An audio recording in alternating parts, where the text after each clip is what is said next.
Shalom guys, selamat datang di channel Snack Rohani bersama Lunar di Solarius. Pada kesempatan kali ini kita akan merenungkan bagian firman Tuhan dari Galatia pasal 1 ayat yang ke-11 sampai ayat yang ke-24.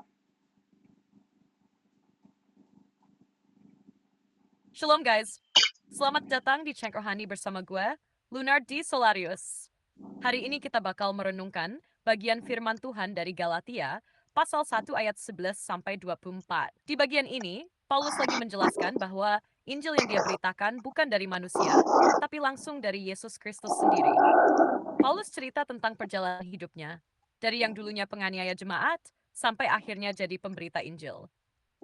Renungan ini ngajak kita buat sadar bahwa kasih karunia Tuhan bisa mengubahkan siapa aja, bahkan orang yang dulu paling keras kepala sekalipun. Nggak ada yang terlalu jauh dari jangkauan anugerah Tuhan.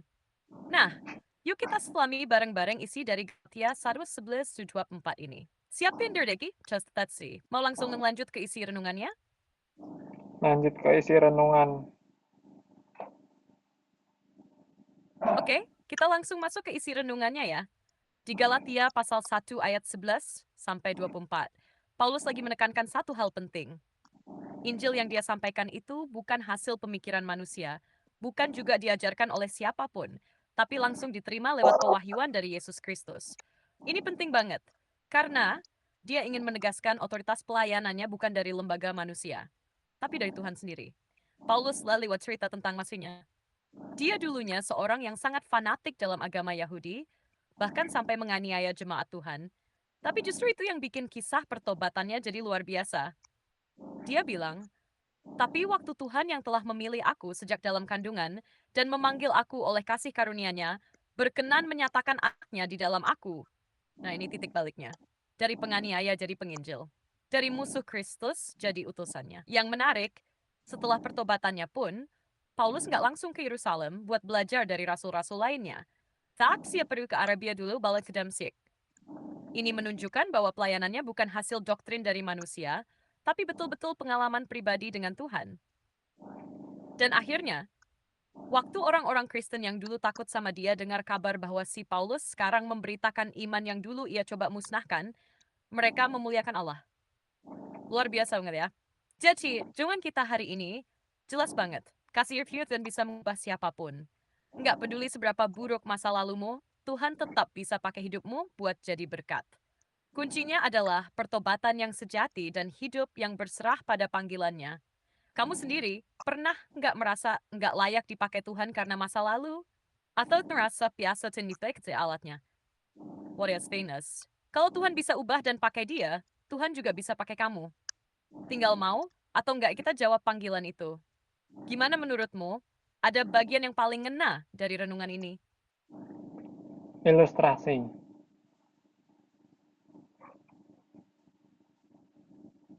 Oke, kita tambahin ilustrasi biar lebih kebayang ya. Bayangin ada seorang preman kelas berat di sebuah kota, sebut saja namanya Andi. Semua orang terdeses. Dia terkenal suka memalak, bikin onar, bahkan berapa kali masuk penjara. Tapi suatu hari, di balik jeruji besi, dia dapat Alkitab dari seorang relawan yang pelayanan ke penjara. Awalnya Ringo siap buku biasa, tapi makin dibaca, makin ada sesuatu yang menyentuh hatinya. Singkat cerita, Tuhan jamah hidup Andi. Dia bertobat sesuai witness. Keluar dari penjara, dia bukannya balik ke jalanan, tapi justru mulai melayani. Bantu orang-orang yang dulunya dia sakiti, bahkan memberitakan Injil ke sesama mantan narapidana. Awalnya orang nggak percaya, banyak yang ragu, mana mungkin si Andi bertobat? Tapi seiring waktu, perubahan hidupnya nyata. Dan akhirnya orang-orang mulai bilang, puji Tuhan, luar biasa kasih karunia Tuhan itu. Nah, itulah gambaran kecil dari apa yang Paulus alami. Dari seorang yang ditakuti dan bahkan memusuhi Kristus, Tuhan ubah jadi hambanya yang luar biasa. Bukan karena dia hebat, tapi karena Tuhan yang penuh kasih dan kuasa buat mengubah hidup siapa saja. Kalau kamu ada di posisi Andi, kira-kira berani nggak buat ambil langkah perubahan? Ya, kalau kamu bilang di penjara, mungkin ada orang The Gideons yang membagi Alkitab di penjara, lalu si Andi Eti membaca Alkitab The Gideons Internasional jadi bertobat. Oke, sekarang kita masuk ke dalam makna teologis dan relevansinya bagi orang percaya masa kini.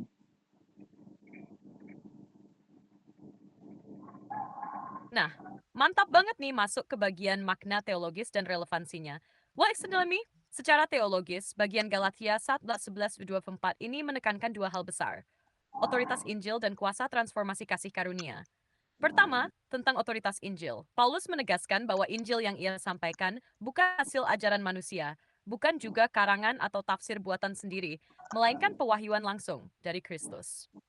Ini menunjukkan bahwa sumber kebenaran Injil itu bersifat ilahi, bukan budaya, bukan tradisi, dan bukan sekadar filosofi. Ini penting banget buat orang percaya masa kini yang hidup di tengah zaman postmodern yang seringkali menantang otoritas kebenaran absolut. Kedua, kuasa transformasi kasih karunia. Paulus adalah contoh hidup bahwa kasih karunia Tuhan sanggup membalikkan hidup seseorang secara total. Bukas Gedeartsaningtachtids atomfoldingtide. Dalam teologi Injili, ini sejalan dengan doktrin regenerasi atau kelahiran baru, di mana seseorang menjadi ciptaan baru karena karya Roh Kudus melalui iman kepada Kristus. Nah, relevansinya bagi orang percaya masa kini, gini. Banyak orang hari-hari ini merasa putus asa karena masa lalu yang kelam atau minder karena merasa nggak punya background rohani yang kuat. Tapi lewat Paulus, Tuhan ingin menunjukkan nggak ada yang terlalu rusak untuk ditebus, dan nggak ada yang terlalu jauh untuk dijangkau kasih karunia-Nya. Dan juga, di zaman yang penuh suara dan opini dari mana-mana, untuk kembali pada Injil yang sejati. Bukan Injil yang sudah dicampur-campur sama motivasi pribadi, budaya populer, atau pemikiran dunia. A perlu peka dan teguh dalam Injil yang murni yang berasal dari Kristus bukan dari manusia. Jadi apapun latar belakangmu, Injil tak punya kuasa yang sama, mengubah, memanggil, dan mengutus. Pertanyaannya, kamu masih percaya nggak bahwa Injil itu cukup dan berkuasa mengubah hidupmu hari ini? Mau dibawa ke kesimpulan dan aplikasi praktis? Kesimpulan dan aplikasi praktis serta penutupnya. Oke, mari kita simpulkan renungan ini dengan jelas dan sederhana. Kesimpulan, Galatia 1:11-24 menunjukkan bahwa Injil yang sejati bukan berasal dari manusia, melainkan dari Kristus sendiri. Paulus adalah bukti nyata kuasa Injil yang mampu mentransformasi seseorang secara radikal dari musuh Allah menjadi hambanya. Hal ini menegaskan bahwa kasih karunia Tuhan tidak hanya menyelamatkan, tapi juga memanggil dan mengutus. Aplikasi praktisnya. Pertama, jangan pernah meremeh kuasa kasih karunia. Kalau kamu merasa punya masa lalu yang kelam atau merasa nggak layak, ingat, Tuhan bisa pakai siapa saja yang mau dipakainya. Kedua, pastikan iman dan pengajaran kita berakar pada Injil yang murni, bukan campuran pengaruh dunia atau ajaran manusia. Yang ketiga, kalau kamu sudah kasih karunia Injil, jangan disimpan sendiri. Bagikan, seperti Paulus yang nggak bisa diam setelah mengalami Kristus. Penutup, jadi guys, biarlah kita hidup dalam kasih karunia, berdiri teguh dalam Injil yang sejati, dan siap dipakai Tuhan apapun latar belakang kita. Jangan takut sama masa lalu, karena Tuhan lebih tertarik membentuk masa depanmu. Sampai di sini dulu renungan kita di Snack Rohani bersama gue, Lunar Desolarius. Kalau renungan ini memberkati kalian, jangan lupa like, share, dan subscribe ya. Sampai jumpa di renungan berikutnya, dan tetap hidup dalam kasih karunia Kristus. Shalom dan Tuhan Yesus memberkati. Oke guys, terima kasih sudah nyimak video ini dari awal sampai akhir. Semoga video ini menjadi berkat untuk kita semua, mengingatkan bagaimana seseorang yang dulunya sebagai penjahat tetapi dipakai Tuhan untuk menjadi alat kemuliaannya, bahkan memberitakan Injil yang diterimanya secara pribadi langsung pewahyuan dari Allah.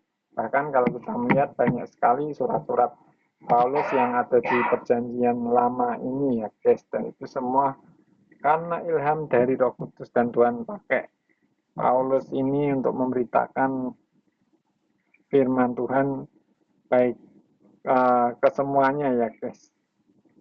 Memberitakan Injil kepada bangsa-bangsa non-Yahudi atau yang disebut bangsa-bangsa lain supaya keselamatan gak berhenti hanya di satu kaum aja, tapi menjangkau seluruh dunia. Jadi lewat kisah Paulus, kita bisa lihat batas luas dan dalamnya masih terhikan. Dia nggak pilih-pilih orang. Bahkan yang dulunya musuh pun bisa dijadikan sahabat, bahkan utusannya. Oke guys, sekali lagi terima kasih udah stay sampai akhir. Jangan lupa bantu channel ini terus berkembang dengan like, share, dan subscribe. Biar makin banyak orang yang diberkati lewat renungan firman Tuhan. Sampai jumpa di video snack rohani selanjutnya. Tetap semangat, tetap rendah hati, dan tetap hidup dalam kasih karunia Kristus. Tuhan Yesus memberkati. Shalom. Dan juga aku mau mengucapkan terima kasih kepada para donatur yang telah mendukung pelayanan channel Snack Rohani ini untuk memberitakan renungan, kabar baik, serta ajakan untuk bertobat, mengingat kebaikannya, menyadari dosa dan pelanggaran kita, mengaku dosa di hadapan Tuhan, sehingga kita mendapat kasih karunia rahmat daripada Tuhan. Dan juga mohon dukungan doanya untuk membeli peralatan konten dan juga membangun studio untuk konten kreator ataupun juga studio podcast. Dan terima kasih, Tuhan Yesus memberkati.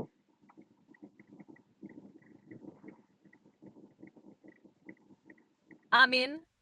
Dan terakhir guys, aku juga mau ucapkan terima kasih yang sebesar-besarnya buat para donatur yang telah dengan setia mendukung pelayanan channel Snack Rohani ini. Dukungan kalian itu nggak cuma berarti secara materi, tapi juga jadi semangat bagi kami untuk terus memberitakan kabar baik, mengajak orang untuk bertobat, mengingat kasih Tuhan, menyadari keberdosaan kita, dan datang kepadanya dalam pertobatan yang sungguh. Semua konten yang kami sajikan bertujuan supaya makin banyak orang mengenal kebenaran dan mengalami kasih karunia Tuhan secara pribadi. Mohon juga dukungan doanya ya, supaya ke depan kami bisa melengkapi peralatan konten, bahkan membangun studio kecil untuk bikin konten yang lebih berkualitas, termasuk podcast rohani. Harapannya, tempat ini bukan cuma di ruang produksi, tapi jadi tempat di mana pesan Tuhan bisa disampaikan dengan kreatif dan menyentuh hati. Terima kasih. Tuhan Yesus memberkati kalian berlipat-lipat kali ganda, baik secara rohani maupun jasmani. Sampai jumpa episode selanjutnya. Shalom!